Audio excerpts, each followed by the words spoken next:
안녕하세요. 오늘 철의 노동자는 첫 번째 공장과 국경을 넘는 아틀라스, 그 다음에 두 번째는 다수 노조가 내려놓겠다는 기득권, 과연 소수 노조는 어떤 선택을 할 것인가 내용으로 합니다. 1월 중순에 지난 1월 중순 현대차 지부는 인간형 로봇에 대해서 노사 합의 없이는 단 한 대도 도입할 수 없다 성명을 발표했습니다. 기다렸다는 듯이 보수 일간지는 러다이트 운동이다 운운하면서 공격을 했고요. 대통령마저 굴러오는 거대한 수레는 피할 수 없다. 노조를 비판했죠. 공장과 국경을 넘는 아틀라스. 기업이라는 울타리가 노동조합 또는 노동조합과 노동자에게는 족쇄라는 것을 다시 한번 일깨워줍니다.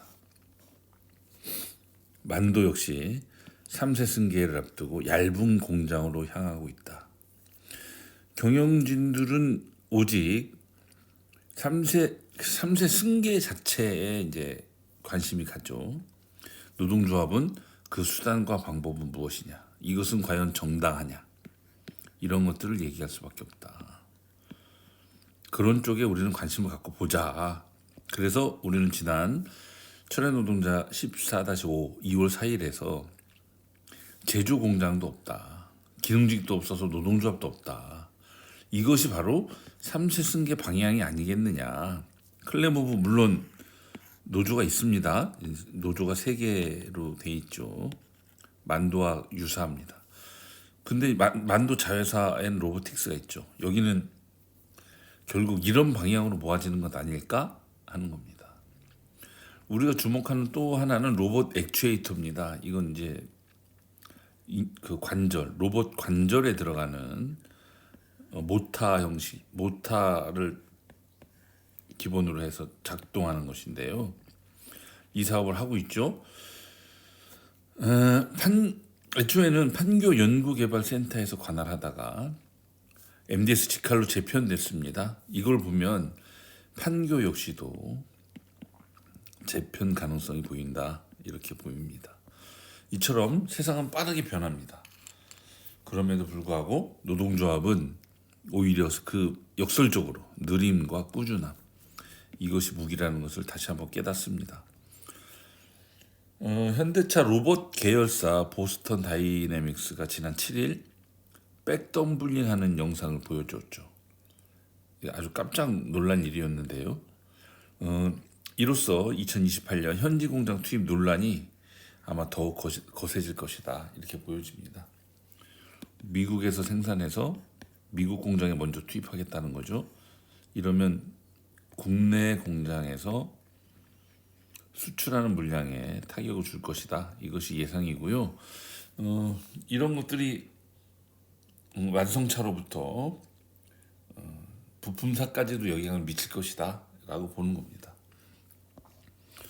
이건 좀 다른 얘기입니다만 한국 GM사 측이 최근에 작년 연말입니다. 세종 부품 물류에서 일하던 120여 명의 노동자들이 노동조합을 만듭니다. 금속노조에 가입을 하죠. 그러자 작년 연말에 업체를 변경하고 그 업체는 그들을 해고했죠. 세종 부품 물류지회 동지들은 곧바로 농성에 들어갑니다. 12월 말에 들어가서 금속노조의 집회, 그 다음에 지부별 연대 농성이 이어지고 결국 설을 앞둔 지난 2월 6일 고용승계를 합의했죠. 세상은 정말 빠르게 변하지만 변하지 않는 것은 계속 이어지는 노동자들의 투쟁이다. 그리고 승리의 지름길은 소걸음으로 천리를 가듯 느림과 꾸준함이었다는 것. 이것은 새로운 깨달음입니다. 세상이 변한다고 노조도 그 변하는 세상에 맞추는 것이 아니라 노조는 노조대로 꾸준히 자기 길을 갈 수밖에 없구나라는 걸 알려주죠. 이번에는 다수 노조가 내려놓겠다는 기득권과 소수 노조의 선택에 대해서 말씀드립니다. 사실 세상을 빠르게 변화시키는 동력 중 하나는 이윤을 향한 자본의 집착입니다. 그 로봇이 똑같습니다. 인간형 로봇. 이것은 기본적으로 과학의 발전을 토대로 하고 이 과학 발전을 토대로 한 기술의 개발, 이것이 여기까지 이어지지 않습니까? 결국 이 기술을 독점한 자본은 출발선이 이미 다릅니다. 결국 자본의 탐욕에 맞서서 인간의 존엄성을 주장하는 것이야말로 노동자 인식의 출발점입니다. 만도도 그 연장선에 놓여 있다고 봅니다. 그래서 정 회장의 3세 승계 과정은 결국은 노동조합한테 위기이면서 또한 기회이기도 합니다. 자본은 경계를 수시로 넘습니다만 노동자는 울타리에 갇힌 격이다. 지난 전자공시 시스템에서 상표권 수수료가 드디어 317억을 넘겼습니다. 이게 매출 증가에 따라서 자동 증가하는 건데요. 올해 이렇게 계약을 했다는 거죠. 실제 작년에는 304억이었죠. 300억 클럽을 넘어서 이제 317억으로 나아가고 있다.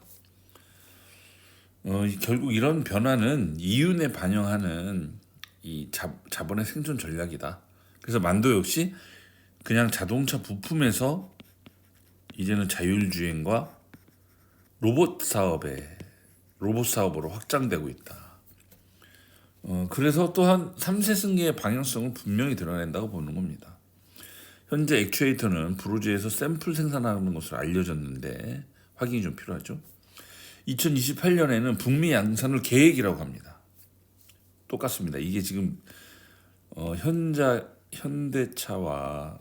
사측의 계획과 유사하게 가고 있다. 그래서 노동조합은 결국 로봇 액추에이터에 대한 자체 생산 뿐만 아니라 기업 울타리를 넘는 상상력과 대응이 절실하죠. 만약에 이것이 브로제에서 이루어진다. 그러면 브로제 노조 설립 그리고 브로제뿐만 아니라 클레무브에도 노조가 3개입니다. 클레무브에도 역시 금속노조 간의 소통과 연대가 절실하게 필요한 것 아닌가라고 생각됩니다. 자, 만도 노조는 곧 기득권을 내려놓고 통합에 대해서 얘기하자고 합니다. 그 전에 그러면 과연 정몽원 회장은 어떨까요? 올해 만도 주총에 이사 선임 안건이 상정되죠. 아래 표는 HL 만도와 홀딩스의 지배주주인 정몽원 회장이 사내 이사로 선임됩니다. 그래서 이사 선임 안건이 있는 건데 지난 2023년에서 2025년 사이에 국민연금과 좋은기업 지배구조 연구소에서 사내 이사에 대해서 반대 의견 표명한 사람들이 있거든요.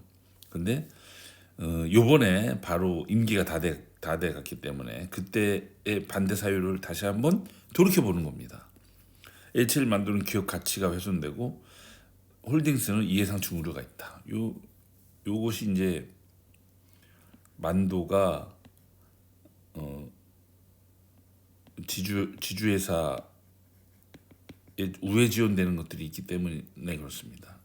그 전에 만도가 자회사를 통해서 한라건설에 지원했던 거거든요. 그러면서 지주회사가 만들어집니다.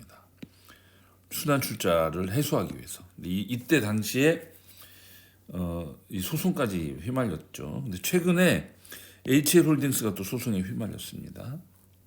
지난 12월 정 회장의 두 자녀가 소유한 로토스 PE에 약 2,170억 우회 출자해서 공정위 조사까지 받았죠. 소송까지 휘말렸습니다. 3세 승계만 전념한다는 점에서 만도나 홀딩스나 과연 사내 이사로서 자격이 있는지 의문입니다. 만도 노조가 통합을 제안하면서 내려놓겠다는 기득권과 상반되죠. 기득권을 움켜쥐고 대를 이으려는 정 회장의 집착을 떠올리면 씁쓸하기 짝이 없습니다. 소수 노조인 만도 지부는 만도 노조에 화답하였습니다. 통합에 대해서 적극 환영의 입장을 밝혔고 공장과 국경을 자유롭게 넘나드는 자본에 맞서기 위한 통쿨 단결을 H1 만도 노조에게도 기대해 봅니다. 이상입니다.